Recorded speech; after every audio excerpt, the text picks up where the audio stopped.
On est le meilleur des mauvais élèves, je ne sais pas si on peut dire ça comme ça. Je prends la casquette d'une personne qui ne connaît pas l'agriculture, qui a un tableur Excel et qui veut faire diminuer. Pour rentrer dans les accords de Paris, on fait diminuer les gaz à effet de serre. Qu'est-ce qu'il va vous dire? Il va vous dire on arrête de manger la viande. Un olivier à la place d'un champ de maïs, c'est 50 à 80% d'économie d'eau. Manger local n'est pas forcément meilleur pour le climat. Bonjour et bienvenue à tous, je suis ravie d'accueillir Serge Zaka pour notre deuxième épisode des Pollutech Talk. Serge, je te laisse te présenter pour ceux qui ne te connaissent pas encore. Merci de me donner la parole et bonjour à tous, je suis Serge Zaka, je suis agroclimatologue et agrométéorologue, c'est-à-dire que je travaille sur l'impact du changement climatique sur l'agriculture. Par exemple, si je regarde l'agrométéorologie, le court terme, qu'est-ce qu'il faudra mettre en place dans la semaine à venir dans les champs ou dans les potagers pour éviter par exemple des pertes de rendement dues à une sécheresse, une canicule ou du gel, ou alors de l'agroclimatologie, c'est du long terme. Est-ce qu'on pourra cultiver des pommes dans le nord de la France dans l'avenir? Est-ce qu'on pourra cultiver des avocats dans le sud de la France dans l'avenir? C'est vraiment des problématiques plutôt long terme, 2050-2100. Concrètement, qu'est-ce que vous observez aujourd'hui dans les champs et dans les campagnes? Alors, il y a différents paramètres physiques de l'atmosphère qui vont impacter les végétaux. Je commence par la sécheresse. On a effectivement une progression de la sécheresse en France, plus 11 à plus 17% du côté de l'Auvergne et du Languedoc-Roussillon par rapport à 1959, plus 4% du côté du bassin parisien. La sécheresse progresse. Cette sécheresse, elle impacte la croissance des végétaux, et notamment si elle intervient pendant la floraison ou d'autres stades sensibles, ça impacte du coup le rendement. Et donc, le rendement en France a tendance à être stabilisé, voire diminué pour certaines cultures, comme la pomme de terre, comme la betterave, notamment à cause de sécheresses un petit peu plus prolongées dans le nord de la France. En parallèle de ces sécheresses, on a un deuxième facteur, c'est l'excès d'eau.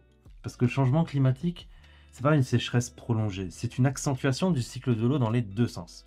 Ces périodes d'excès d'eau se produisent généralement à l'automne ou en hiver, et on peut avoir des problématiques pour les semis ou les moissons en 2024, notamment moins 24% pour la récolte de blé à cause d'excès d'eau pendant les moissons. Autre paramètre physique qui évolue, c'est la température. La température, elle augmente.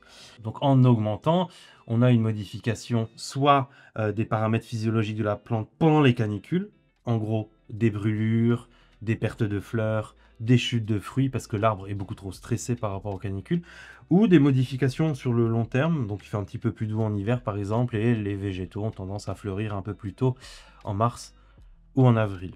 Et le dernier facteur, c'est le manque de froid. Et en fait, c'est le plus important. C'est celui qu'on connaît le moins. Le manque de froid, c'est le fait que certains végétaux, même la plupart des végétaux que nous avons ici en France, dans les régions tempérées et méditerranéennes, ont besoin absolument de froid pour fleurir. S'il n'y a pas, par exemple, 1000 heures de froid, la pomme golden ne va pas fleurir. Si elle ne fleurit pas, il n'y a pas de pomme. Au moins, c'est réglé. Donc la pomme golden a besoin de 1000 heures, par exemple, en dessous des 7,2 degrés. La pomme gala, à peu près 900 heures en dessous des 7,2. La pink lady, à 600 à 700 heures. Donc suivant les régions, on aura des pommiers qui ne seront pas pareils, qui n'auront pas les mêmes besoins en froid. Et le fait que les besoins en froid évoluent, ça fait que toute l'aire de répartition de tous nos vergers vont évoluer. Et c'est ça le plus grave, parce que l'arbre met à peu près 5 ans, 7 ans pour produire, surtout 40-50 ans d'exploitation derrière. Donc c'est maintenant qu'il faut agir en fait pour les arbres. C'est maintenant en fait qu'il faut replanter les vergers de demain. Exactement. Alors pour les productions maraîchères, tomates, courgettes, poivrons, on a le temps d'année en année d'améliorer. Pour les productions céréalières, si on prend par exemple le maïs, le blé, l'orge ou le colza, pour l'huile, le tournesol, ça aussi on a le temps progressivement d'adapter. Sur les plantes qu'on dit pérennes, qui durent d'année en année, l'arbre est le parfait exemple pour dire que c'est l'urgence, elle est dès maintenant. Et est-ce que concrètement, vous voyez cette transition se faire? Alors, sur le terrain, on a différentes transitions, bien sûr, suivant les régions, suivant les cultures. Les premières transitions qui sont les plus adaptées au changement climatique, qui sont les plus simples d'ailleurs, c'est l'irrigation. De plus en plus d'agriculteurs demandent un accès à l'eau, avec les problématiques qui vont derrière par rapport à cette ressource en eau qui devient du coup de plus en plus rare, le fait qu'il y a plusieurs acteurs qui tirent dessus. Donc effectivement, on a une mise en place de l'irrigation qui commence à progresser en France. Mais en parallèle, il faut comprendre que l'irrigation, c'est un petit peu la solution facile et qu'il faut mettre en place des adaptations plus, on va dire, du système agricole en lui-même, donc systémique. Ces modifications systémiques sont par exemple réduire le labour, ou l'arrêter pour certains types de sols ou certains types d'agriculteurs qui veulent le faire. Mettre du couvert végétal entre deux cultures, une culture A, une culture B, moisson, semis, entre les deux. Il faut éviter de laisser le sol nu, exposé aux excès d'eau, à l'évaporation, à la transpiration, aux canicules, à la sécheresse, etc. Donc ces modifications que nous avons de systèmes agricoles sont plus longues et donc sont plus rares, bien sûr, à être mises en place sur le terrain. On a à peu près 4-5% des agriculteurs qui sont vraiment dans des systèmes de protection des sols, mais en parallèle, de plus en plus d'agriculteurs commencent à y songer. Donc on a des solutions court terme, très rapides à mettre en place, l'irrigation, et des solutions long terme qui se mettent en place sur le terrain. En France, on est très en avance par rapport à d'autres pays sur l'adaptation au changement climatique. Par contre, on est aussi très en retard par rapport à ce qu'il faudrait par rapport au climat. Donc on est le meilleur des mauvais élèves. Je ne sais pas si on peut dire ça comme ça. Ceci dit, on peut se féliciter quand même d'être dans le meilleur des mauvais. Par rapport à l'urgence climatique, on essaie de faire du mieux pour s'adapter. C'est plus un manque de moyens qu'un manque de volonté. Est-ce que aujourd'hui nos agriculteurs ont une partie a déjà anticipé justement ce changement de culture? Là, c'est vachement intéressant ce que tu me demandes. L'une des principales adaptations qui va faire évoluer en fait nos terroirs, c'est notamment l'arrivée de nouvelles espèces, d'arboriculture aussi dans le nord de la France, du maraîchage, donc les fruits et légumes. Par exemple, parce qu'il y en a plein, les pistaches à Cavaillon. Okay. Les pistaches de France à Cavaillon. D'habitude, on ne produit pas de pistaches en France. Le pistachier est une espèce qui a besoin de à peu près 20 à 30% de moins d'eau qu'un abricot et qui résiste à 7 degrés de plus qu'un abricot. Donc c'est une adaptation à la fois sur l'eau et sur la température. Et en plus sur les gels au mois d'avril, le pistachier fleurit 2 à 3 semaines plus tard que l'abricot. Donc il évite 2 à 3 semaines de potentiel de gel au cours du mois d'avril ou du mois de mars. On a les clémentines de Corse qui se produisent dans le Languedoc. C'est une formidable adaptation, plus sur la température que sur l'eau par contre, parce que ça consomme de l'eau les agrumes. Sur la température, on a à peu près 7 degrés aussi de plus de résistance qu'un abricotier ou alors qu'un pêcher du côté de Nîmes. Ensuite, on a d'autres évolutions, l'huile d'olive. Ça, c'est peut-être celle où il y a plus de surfaces qui sont concernées. L'olive, par exemple, elle se plante de plus en plus dans le sud-ouest de la France, du côté de Narbonne jusqu'à Cognac, donc vraiment au sud-ouest de la France. Et on en retrouve de plus en plus aussi en Provence, avec un retour de l'olivier qui avait disparu en 1956 à cause de la vague de froid à l'époque. Mais cette diminution du risque de vague de froid intense et cette augmentation de la température, donc pour arriver à la maturité d'une olive, il faut beaucoup de chaleur, fait que l'olivier remonte. Et ça, c'est encore plus intéressant, parce qu'un olivier à la place d'un champ de maïs, c'est 80%, 50 à 80% d'économie d'eau. Donc c'est une adaptation hyper importante et c'est aussi 6 à 7 degrés de plus de résistance en termes de température. Donc on voit bien qu'il y a des évolutions systémiques, le système, la façon de produire, il y a des évolutions de ce qu'on produit, il y a des évolutions de la répartition géographique. On est en train de commencer ces adaptations-là. On a bien sûr beaucoup de retard, il y a encore beaucoup de chemin à faire, mais on peut encourager les agriculteurs de le faire parce que par rapport à d'autres pays d'Europe, on est plutôt bien placé. Serge, on vient de parler, d'échanger ensemble sur l'impact du réchauffement climatique sur l'agriculture et j'aimerais qu'on change de regard et qu'on parle maintenant de l'impact de l'agriculture sur le climat. On en parle souvent finalement et peut-être la première chose qui nous vient en tête, c'est l'impact de la viande sur le climat. On va déjà regarder l'impact de l'agriculture sur le climat. Au niveau français, on a à peu près 19% à 21% des gaz à effet de serre qui sont émis par l'agriculture sur le climat. Dans ces 19%, la moitié sont dus à l'animal et l'autre moitié, c'est le végétal plus les machines agricoles, soit de refroidissement, soit aussi les combustibles fossiles qu'on utilise dans les tracteurs ou dans les systèmes de réchauffe ou de séchage de certains céréales. Donc l'animal, c'est la moitié des 19%. On dit qu'au niveau national, l'animal, c'est 9 à 10% des gaz à effet de serre de France. Et dans cet animal, il faut distinguer les poules, les cochons et le bovin. Les bovins, c'est 7% des gaz à effet de serre de France. Et 3% des gaz à effet de serre de France, c'est le reste. Pourquoi les bovins émettent plus de gaz à effet de serre? Je pense que vous avez la réponse.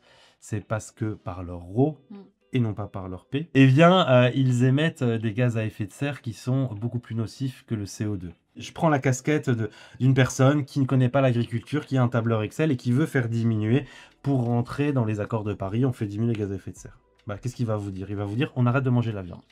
Parce que du coup, effectivement, ça fait diminuer dans le tableur Excel les émissions de gaz à effet de serre. Mais quand on regarde le rôle de la viande dans l'agriculture, c'est-à-dire le rôle que peut avoir les déjections animales dans la fertilisation du bio, ou alors dans la fertilisation du conventionnel, mais surtout du bio, parce que le bio, il ne peut se fertiliser que par les déjections animales. C'est là où on se dit, bah oui, en fait, le bio, qui émet moins du coup de gaz à effet de serre au niveau de la fertilisation, parce qu'il n'utilise pas de la fertilisation chimique, eh bien, il va émettre moins de gaz à effet de serre sur cette partie-là, mais par contre, il faut de l'animal sur le territoire. L'animal aussi est très important dans les alpages, parce que c'est une économie de territoire et qu'on ne pourra pas, je l'espère, cultiver du maïs sur les Alpes. L'animal permet aussi de mettre une pression foncière sur le territoire pour qu'on garde sur des territoires qui sont fragiles. Alpage, zone humide. Les zones humides, c'est même encore plus important, parce que ça nous évite, du coup, pour des raisons économiques, de cultiver dans les zones humides. L'animal permet de protéger tout ce qui est prairies, bocage, qui ont aussi une biodiversité importante. Ces prairies et ce bocage stockent aussi du carbone, mais attention, ce carbone stocké par la photosynthèse, bah, il ne compense pas, bien sûr, les émissions de gaz à effet de serre de l'animal. Donc il y a deux voies que je voudrais dire aux consommateurs, et c'est aux consommateurs de choisir. La première voie, si vous voulez vraiment, pour des raisons aussi de bien-être animal ou pour des raisons éthiques, manger moins de viande ou plus du tout de viande, ça c'est votre choix, ça émettra moins de gaz à effet de serre. Par contre, 100% de la consommation française seulement en légumes, ou en fruits ou en céréales, c'est pas possible parce qu'il faudrait de la fertilisation animale, je tiens à le préciser. De l'autre côté, les 100% viande, ceux qui ne veulent surtout pas, alors généralement par fierté, arrêter la consommation de viande ou la diminuer, eh bien achetez-la française. C'est pas à moi de vous dire qu'est-ce qu'il faut manger ou pas, achetez-la française sur les territoires en pâture. Ça diminue les émissions de gaz à effet de serre et ça garantit aussi des effets positifs sur nos paysages, la filtration de l'eau, les bocages, les prairies et leur biodiversité qui sont associés. Et au milieu, parce que là j'ai donné les deux extrêmes, au milieu, si vous voulez consommer moins de viande, effectivement il faut consommer 3 fois moins de viande d'après le rapport du GIEC. Alors faites déjà le travail de décomposer d'où vient votre viande, dans les plats préparés, dans les restaurants ou dans les viandes pures que vous pouvez acheter en magasin. Vous verrez qu'une bonne partie de la viande vient de l'étranger. Si on peut déjà enlever cette partie-là, notamment dans les plats préparés. Et si vous voulez continuer à manger la viande, pareil, achetez-la française, ça coûtera plus cher, en pâture notamment. Et du coup, vu que ça coûte plus cher, on en consomme moins. Voilà. Tout à l'heure, effectivement, tu disais que le bio dépend de la fertilisation organique. Est-ce que ça veut aussi dire que le bio a un impact gaz à effet de serre qui est plus important que du non-bio, par exemple? La question est intéressante, parce qu'il est vrai que sur le bio, on a souvent tendance à dire que c'est meilleur pour l'environnement, pour le climat. On va différencier les deux là dans la réponse. Alors pour l'environnement, le bio est meilleur pour le climat, d'après les études scientifiques que j'ai lues, plus d'une dizaine quand même, vont dans le sens où le fait d'avoir moins de molécules chimiques, ça fait qu'on peut avoir une biodiversité plus importante. Donc ça, c'était pour la biodiversité, qui n'est pas mon domaine, je le rappelle. Moi, je regarde la partie climatique. Sur le climat, c'est plus complexe, parce qu'il y a deux effets antagonistes. Le bio, il va utiliser moins de produits chimiques, qui du coup vont utiliser moins d'industries, qui elles-mêmes utilisent des produits fossiles pour pouvoir les produire. Donc l'engrais, par exemple, chimique, émet énormément de gaz à effet de serre. Donc le fait qu'on utilise de l'organique, donc il faut des animaux sur le territoire, eh bien le bio, là, il gagne. Il gagne des points sur ces émissions de gaz à effet de serre. Alors l'épandage des produits des animaux émettent aussi des gaz à effet de serre avec de l'azote, mais ça ne rattrape pas le CO2 utilisé pour la production des engrais d'énergie fossile. Voilà. Donc ça, c'est plutôt un bon point pour le bio. Par contre, en parallèle, le bio, vu qu'il n'utilise pas aussi de pesticides de synthèse, donc des pesticides qui sont parfois moins efficaces, eh bien, il va moins produire. Donc, sur une surface donnée, on produit à peu près en Europe moins 21% pour le bio, avec des écarts importants, moins 1% pour les fruits, moins 36% pour les légumes, moins 24% pour les céréales. Donc si on regarde vraiment la production végétale, le bio il produit moins à l'hectare. En produisant moins, à consommation similaire, et c'est là où c'est important, à consommation similaire, et bien du coup, c'est là où ça récompense dans l'autre sens l'agriculture conventionnelle, c'est-à-dire l'agriculture qui utilise les produits chimiques autorisés dans le cadre de la législation française, et bien ça va récompenser, et du coup ça va être à peu près équitable, avec des nuances suivant le type de sol, suivant le type de culture, mais en moyenne c'est à peu près équitable entre le conventionnel et le bio. Donc le bio n'est pas forcément meilleur pour le climat. Et j'ai dit tout à l'heure une phrase, c'est à consommation constante. Parce qu'il faut savoir que dans la production actuelle mondiale, donc là c'est un chiffre mondial, on émet 8 à 10% des gaz à effet de serre pour rien, parce que c'est du gaspillage alimentaire. C'est-à-dire qu'entre 25 et 30%, il y a des variations entre les différentes filières, il y a plus pour les fruits et légumes, moins pour les céréales, mais 25 et 30% de nos produits alimentaires, c'est du gaspillage alimentaire. Et si ce gaspillage alimentaire devait être un pays dans le monde, il serait le 3e pays le plus émetteur au monde. Donc oui, le bio produit moins que le conventionnel, d'à peu près moins 21% si on regarde les chiffres, avec des variations entre les filières. Mais, par contre, si on réduit le gaspillage alimentaire, on pourrait peut-être récompenser la production du bio qui, du coup, pourrait être un petit peu meilleure pour le climat. Mais ça ne dépend pas en fait de la production, ça dépend des consommateurs. Et c'est là où c'est important de toujours nuancer ce qu'on observe sur le territoire. Et là, j'essaye d'apporter vraiment une réponse peut-être longue, mais en tout cas, elle sera complète pour les personnes qui écoutent. C'est parfait. On a parlé de la viande, on a parlé du bio. Maintenant, j'aimerais qu'on s'attaque au local. Est-ce que manger local, c'est toujours mieux? Et c'est quoi local? C'est 30 km, 300 km, 1000 km? Alors, je vais donner une espèce de définition de local. C'est une production qui a au minimum le moins d'intermédiaires possible de transport. D'accord. C'est-à-dire qu'on peut avoir un, voire maximum 2 transferts, mais généralement un, c'est-à-dire c'est le producteur qui va emmener sur un lieu de vente. Voilà, ça c'est plutôt ça le local. Et vu que le producteur ne peut pas parcourir 500 km en une journée, en général c'est autour d'un certain périmètre. Ça c'est hyper important pour le goût. Si on prend une tomate, c'est la variété de la tomate qui va faire un goût différent. Et après, le deuxième facteur de perte de goût dans les magasins, c'est le transport et les changements de température entre ces différents transports. Donc le fait de produire de façon locale garantit le goût, mais aussi la rémunération de nos terroirs et de nos agriculteurs. Par contre, et là ça devient important, manger local n'est pas forcément meilleur pour le climat. Pourquoi je dis ça ? Il y a plein d'études qui ont été faites et qui font l'analyse du cycle de vie d'un légume entre les engrais, le transport, éventuellement la serre pour ceux qui en ont, la façon de produire, le carbone dans le sol, les haies, le labour, le non-labour, enfin, voilà. Ils prennent tout et ils regardent ce qui se passe et en moyenne, le transport, c'est 5%.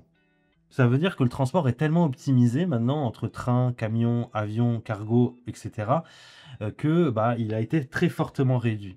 Et suivant les cultures, entre 30 et 70% des gaz à effet de serre, ça vient de la façon de produire.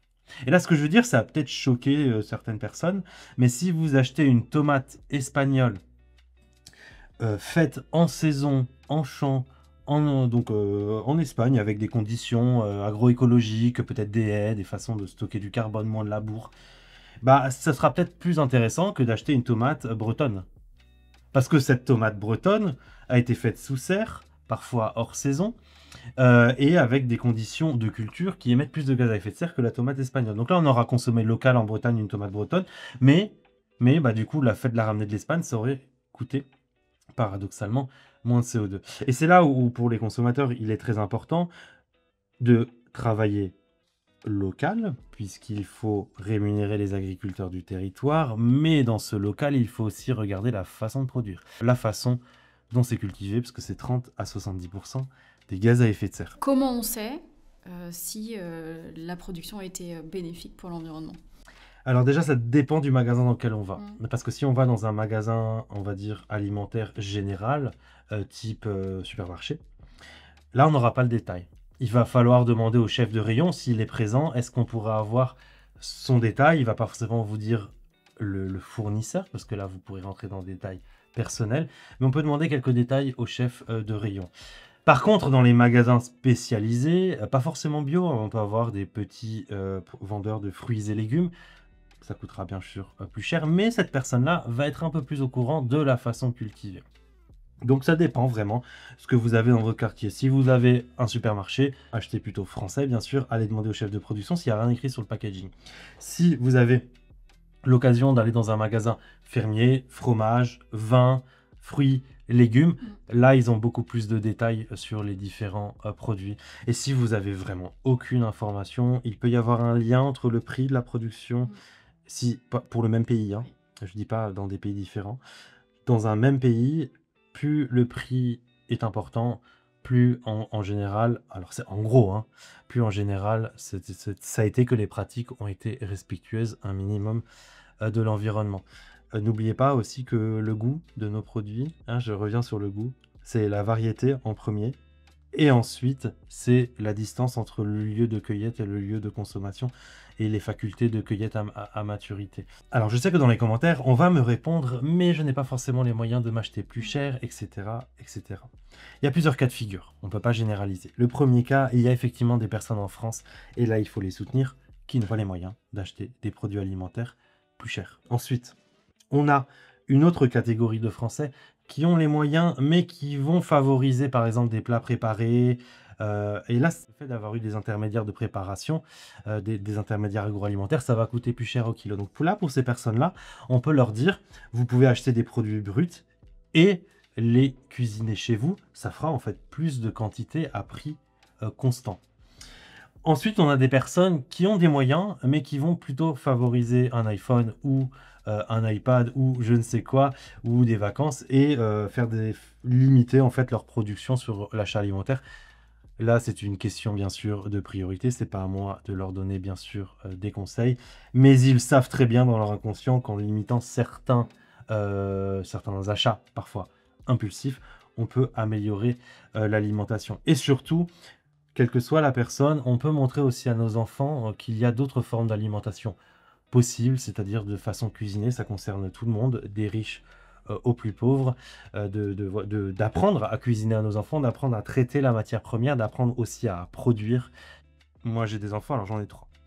Si je leur achète tous les jours une lasagne, un chip parmentier, mais qui soit bio, fair trade, hyper bien produit, local, tout ça, des raviolis, même les raviolis en bocaux qui coûtent hyper cher là, mais qui sont produits sur le territoire avec des produits du territoire.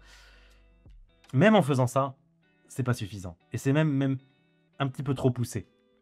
Parce qu'en réalité, si vous voulez que les consommateurs du futur, nos enfants, donc si vous voulez que nos enfants adaptent aussi leur façon de consommer au changement climatique, bah, il va falloir réapprendre à cuisiner.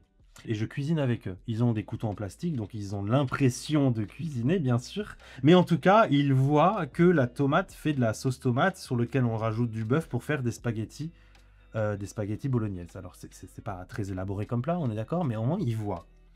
C'est-à-dire que dans leur façon d'avoir été éduqués, ils ne voient pas que c'est Uber Eats qui ramène la nourriture ou que c'est au restaurant qu'on va manger tous les midis. Ils vont voir que la matière brute existe et que la tomate, la courgette, c'est des choses qui vont être produites en champ. Et si vous voulez travailler avec vos enfants sur le changement climatique, alors il y a aussi la façon de consommer, local, fair trade, tout ce qu'on veut, le sol, les labels, le bio, enfin voilà.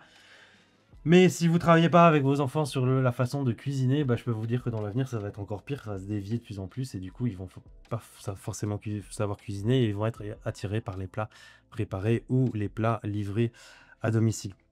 Donc pour moi, il y a vraiment une pièce maître dans l'adaptation au changement climatique, c'est d'apprendre à cuisiner. On a parlé du local, on a parlé de la viande, on a parlé du bio. En gros, quand on est un consommateur, qu'est-ce qu'on privilégie ? Alors, il va falloir regarder la saisonnalité, déjà de la production, pour les fruits et légumes, par exemple, d'aller chercher des fruits qui viennent de l'autre bout du monde, qui ne sont pas forcément utiles à notre consommation sur l'instant T. Ça, pour moi, c'est du caprice. Donc, ce caprice-là, on l'enlève. Donc, ça enlève la part de transport, ça enlève la part aussi du chauffage pour les serres à énergie fossile pour les faire. Donc, la saisonnalité. Ensuite, on va regarder le lieu de production. Ce lieu de production, ça va être intéressant pour l'économie du territoire, mais en plus du lieu de production, comme je l'ai dit, il faut regarder la façon de cultiver. Et c'est là où c'est plus important pour moi, que ce soit bio, conventionnel, agriculture de conservation des sols. Pour moi, la façon de cultiver en global est très importante. Dans cette façon de cultiver, on regarde les pratiques sur le sol, parce que le sol est une des solutions face au changement climatique, mais aussi une des solutions pour le stockage du carbone. On regarde la façon de cultiver par rapport aux arbres, aux haies également, parce que ça aussi, ça stocke du carbone. On regarde la façon de cultiver par rapport éventuellement à la variété ou à l'espèce qu'on voudrait sur le territoire, ou de nouvelles espèces qui sont introduites pour s'adapter au changement climatique. On veut soutenir ces filières qui se développent sur les territoires. Donc là, ça met un petit peu à plat, malheureusement, le débat sur bio, conventionnel, ACS, parce qu'on regarde vraiment la façon de faire. On peut avoir des agriculteurs bio qui respectent le cahier de charge du bio, mais en termes d'émissions de gaz à effet de serre, ils ne seront pas forcément meilleurs que le conventionnel, ou on peut avoir des agriculteurs conventionnels qui vont faire des efforts sur leur territoire, notamment en réduisant le labour, tout en s'autorisant à utiliser des produits chimiques. Voilà. Par contre, si on veut à la fois travailler sur le climat et l'écologie, je distingue bien sûr les deux, là, le bio ou l'ACS vont être plus intéressants que le conventionnel. Mais sur le climat, ça met un petit peu le débat à plat, et c'est la façon de cultiver qui est primordiale par rapport à tout le reste. Tout ce qu'on vient de se dire, on comprend qu'il y a quand même une part importante qui revient aux consommateurs dans ces choix de consommation. Est-ce qu'il n'y a pas aussi le rôle des pouvoirs publics, des industriels dans ces changements de pratiques ? Alors c'est vrai qu'on voit toujours la question dans un sens ou dans l'autre, on ne voit jamais dans les deux sens. On va dire le consommateur achète ce qu'on lui propose, et ou alors on peut me dire, si le consommateur achète ce qu'on lui propose, et du coup ce qu'on lui propose c'est intéressant, et du coup l'industriel va continuer à faire la même chose. Et c'est là où en fait c'est beaucoup plus complexe que ça. C'est-à-dire que le consommateur, il a le pouvoir aussi de faire changer les choses. C'est-à-dire de ne plus acheter certaines gammes de produits, du coup l'Intermarché ou le supermarché ou le Leclerc ou je ne sais quoi, ne va plus les importer, puisque ça n'intéresse pas le consommateur. Mais en parallèle, il n'y a pas que le consommateur qui peut faire évoluer les choses. Il y a l'industrie agroalimentaire. C'est-à-dire que si vous avez des recettes sur un territoire qui intègrent de l'avocat français, de la clémentine française, de la pistache française, c'est à eux de gérer leur sourcing aussi. L'industrie agroalimentaire, dans la grande majorité des cas, sauf exception bien sûr, mais va se sourcer en Europe dans des providers, alors en français c'est des fournisseurs, qui seront moins chers que d'autres. Quitte à intégrer dans leurs recettes des plats, des productions qui ne sont pas forcément françaises, alors qu'on les a en France, mais ça coûte plus cher. Et c'est produit surtout de façon plus propre. En France, peut-être moins cher à l'étranger. Et du coup, ce qui se passe, c'est que cette part de responsabilité de l'industrie agroalimentaire dans les plats préparés ou dans ce qu'elle propose est tout aussi importante que la part du consommateur de ce qu'il doit faire. Parce qu'en fait, on se rejette la faute l'un sur l'autre pour ne pas agir. On dit, c'est aux industries agroalimentaires de faire l'effort. C'est aux consommateurs de faire l'effort. En fait, c'est aux deux de faire les efforts. Voilà, c'est vraiment un milieu qu'il faut avoir généralement dans toutes les réponses que j'ai données. J'essaie de trouver le milieu. Le consommateur a le pouvoir de faire changer les choses de ce qu'il y a dans les rayons si on ne l'achète pas. Ce centre commercial ne va pas forcément lui proposer.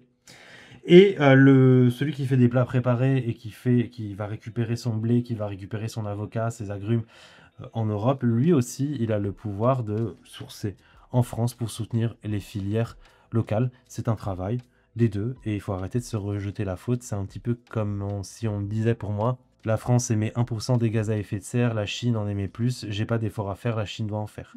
C'est une façon en fait de se mettre sous le tapis et de se dire je n'existe plus, je ne fais pas d'efforts. Pour moi c'est pareil, tout le monde doit faire des efforts dans la chaîne.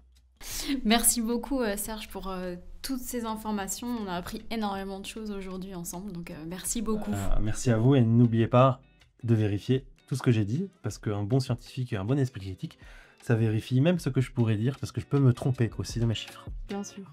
Merci beaucoup. Merci.